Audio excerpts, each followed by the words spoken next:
Hello दोस्तों, इस video में आपको संधि के कुछ अति महत्वपूर्ण प्रश्न मिलेंगे।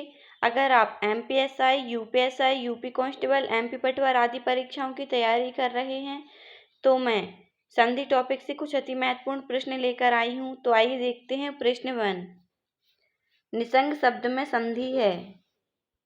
ए निधन संग, बी निधन संग, सी निधन संग, डी नेहा धन संग। फ्रेंड्स, इसका आंसर होगा ऑप्शन बी निधन संग। आगे देखते हैं। प्रश्न 2, परमात्मा में संधि है। ए यण संधि, बी गुण संधि, सी वृद्धि संधि, डी दीर्घ संधि। फ्रेंड्स, यण संधि में छोटा ई, बड़ा ई, छोटा ऊ, बड़ा ऊ और ऋषि के बाद भिन्न स्वर आए तो छोटा ई और बड़ा ई का आधा या और ऊ, छोटा ऊ और बड़ा ऊ का आधा वा तथा ऋषि का आधा रा हो जाता है। गुण आ और बड़ा आ के बाद छोटा ई और बड़ा ई, छोटा ऊ और बड़ा ऊ और ऋषि स्वर आए तो दोनों के मिलने से क्रमशः ए और ओ का अर हो जाता है तथा ऑप्शन सी वृद्धि संधि। अगर वृद्धि संधि हो तो छोटा आ और बड़ा आ स्वर के बाद ए और आई स्वर आते हैं तो ए बनता है और आ या बड़ा आ स्वर के बाद ओ और औ स्वर आने पर औ हो जाता है। आई व ओ औ होने के कारण वृद्धि संधि कहलाती है। जबकि परमात्मा छोटा आ और बड़ा आ से मिलकर बना है, जैसे परम धन आत्मा। परमात्मा का संधि विच्छेद होगा परम धन आत्मा। दीर्घ संधि का नियम कहता है ह्रस्व स्वर छोटा आ, छोटा ई, छोटा ऊ या दीर्घ स्वर बड़ा आ, बड़ा ई, बड़ा ऊ के आपस में मिलने से उसी जाति के दीर्घ स्वर बड़ा आ, बड़ी ई और बड़ा ऊ की उत्पत्ति हो तो वह संधि वृद्धि संधि होती है। और परमात्मा में आ, छोटा आ और बड़ा आ के मिलने से बड़ा आ ही बनता है, अतः यह दीर्घ संधि होगी। तो दोस्तों, इसका आंसर होगा ऑप्शन डी दीर्घ संधि। आगे देखते हैं। प्रश्न 4, नायक में कौन सी संधि है? ए दीर्घ संधि, बी गुण संधि, सी वृद्धि संधि, डी अयादि संधि। दोस्तों, यहाँ पर नायक का संधि विच्छेद न धन अक बराबर नायक होगा। यह अयादि संधि के नियम ए धन छोटा आ बराबर आय के अनुसार है। अयादि संधि का नियम कहता है कि ए, आई, ओ, औ स्वरों का मेल दूसरे स्वरों से हो तो ए का आय, आई का आय, ओ का अब तथा औ का अब के रूप में परिवर्तन होता है। दोस्तों, ए का आय,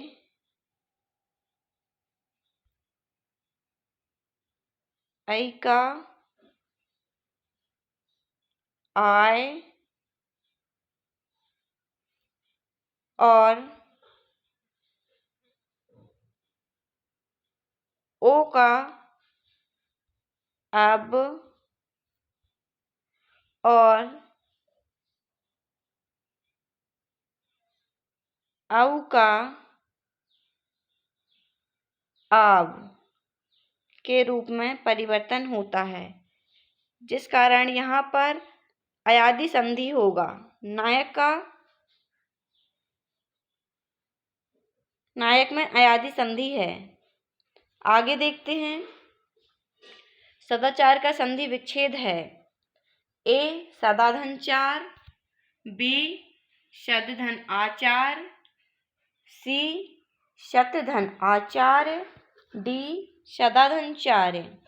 दोस्तों, सत्यधनाचार्य ही क्यों होगा? क्योंकि इसका आंसर सत्यधनाचार्य होगा, क्योंकि यहाँ पर आधाता का परिवर्तन आधा में हो रहा है, जो कि व्यंजन संधि के नियम वर्ग के पहले वर्ण का तीसरे वर्ण में परिवर्तन के अनुसार है। यहाँ पर आधाता वर्ग का पहला वर्ण है, जबकि आधाता तीसरा वर्ण है, अर्थात सदाचार शब्द में व्यंजन संधि है। सदाचार का संधि विच्छेद होगा सत्यधन आचार, और सदाचार में व्यंजन संधि है, व्यंजन संधि। आगे देखते हैं प्रश्न 6। निराशा शब्द का संधि विच्छेद है। ए निराधनाशा, बी निर्धनाशा, सी न्याहधनाशा, डी निराधनाशा। फ्रेंड्स, यहाँ पर निराशा शब्द में विसर्ग संधि है, क्योंकि विसर्ग संधि के नियम विसर्ग का रा हो जाता है के अनुसार विसर्ग के पहले छोटा आ, बड़ा आ को छोड़कर कोई दूसरा स्वर हो और बाद में बड़ा आ, छोटा ऊ और बड़ा ऊ, या हम कह सकते हैं तीसरा, चौथा, पांचवा वर्ण या रा ला वा में से कोई हो तो विसर्ग का रा हो जाता है। यहाँ पर भी न्याह धन आशा बराबर निराशा होगा, अर्थात विसर्ग संधि होने के कारण निराशा का सही संधि विच्छेद होगा न्याह धन आशा बराबर निराशा। इसमें विसर्ग संधि है, निराशा शब्द में विसर्ग संधि है,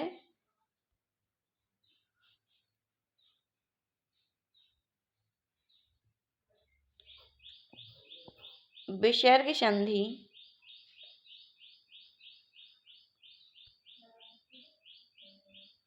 आगे देखते हैं प्रश्न 7। धरेश का सही संधि विच्छेद है।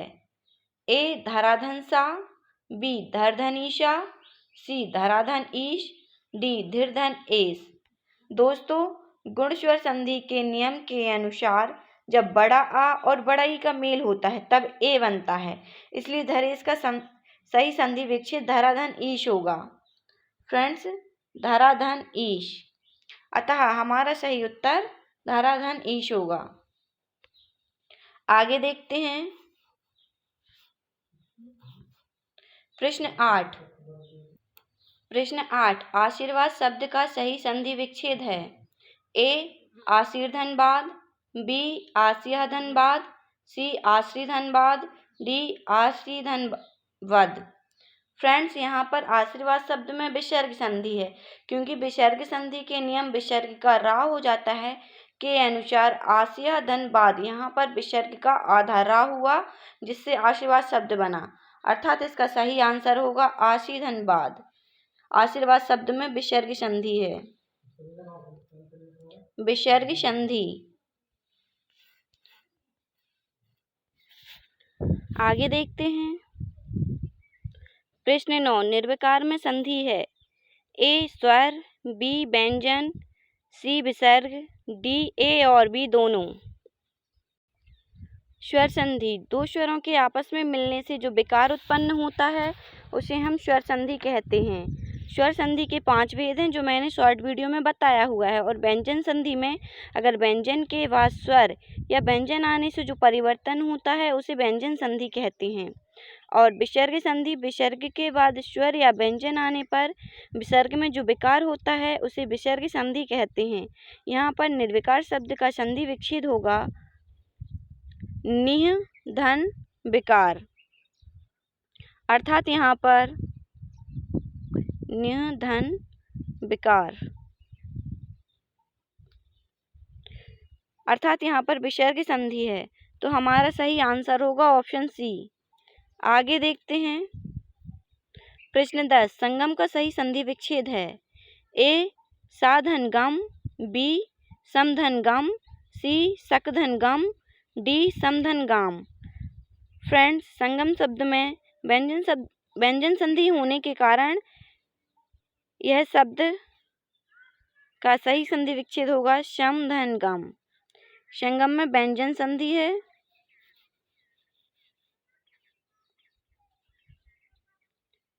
इसलिए इसका सही आंसर होगा शम धन गम। आगे देखते हैं प्रश्न 11। शुभेच्छा का सही संधि विच्छेद है। ए शुभ धन इच्छा, बी शुभ धन अभिच्छा, सी शुभ धन भेक्षा, डी शुभ धन अच्छा। फ्रेंड्स, शुभेच्छा शब्द में गुण स्वर संधि होने के कारण गुण स्वर संधि के नियम अनुसार छोटा और छोटा ई के आपस में मिलने से ए बनता है, अर्थात शुभेच्छा का सही संधि विच्छेद होगा शुभ धन इच्छा। आगे देखते हैं प्रश्न 12। निश्चल में कौन सी संधि है। निश्चल शब्द में कौन सी संधि है। निश्चल शब्द